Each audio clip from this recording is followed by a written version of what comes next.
Nimona is a 3D animated movie about a shape-shifting monster girl who teams up with a rookie knight who has been framed for a crime he didn't commit. Kill mystery, conspiracy, and hijinks. The movie takes place in a medieval futuristic world, or as Google said, a swordpunk world, which for some reason I just find funny. This means we have knights, castles, and crossbows, while we also have flying cars, phones, holograms, and laser crossbows. If there's one takeaway from this movie, it's that laser crossbows are awesome. If you didn't create gunpowder, this is what the world would look like. I was born in the wrong timeline, my dude. Nimona is a very fun movie, with great visual humor and a ton of easily quotable and clippable moments. I feel like the whole place just kind of went like...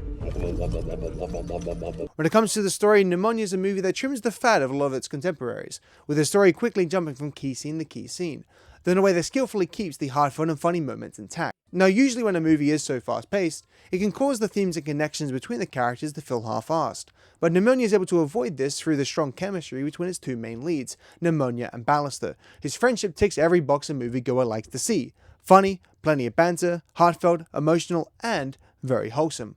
I dare say this is the best duo to come out of 2023.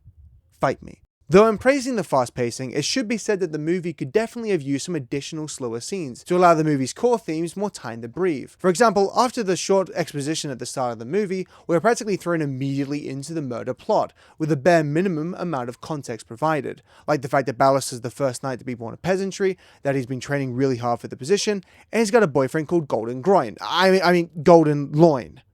Close one. And in mentioning the murder plot, it is surprisingly solved near instantly in a way that is certainly clever and entertaining, but no less betrays what many would have assumed to be crucial to the main plot. This causes the main villain to lack presence in the film, and makes the twist at the end feel kind of flat, due to the limited world building. They get away with what they've got, thanks to their strong character connections, but at the same time it feels like the movie's going a little too fast for its own good. Sort of like me in this voiceover. Haha.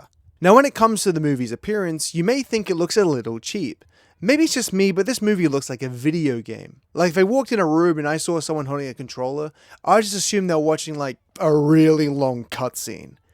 This isn't a big deal, as with the pacing of the movie, it makes the most of its graphical limitations, and puts all its effort into making some hilarious and well-crafted animations, especially when it comes to the comedic expressions, which as a connoisseur of cartoon animation is very much appreciated. And the movie is definitely far from ugly, with a strong artistic style. I just think it can look a little cheap at times. Overall, Nimona is a comedic and heartfelt movie, and I highly recommend it to any animation fan out there who has somehow avoided it for this long. Now how would I rate it out of 10? Nimona business!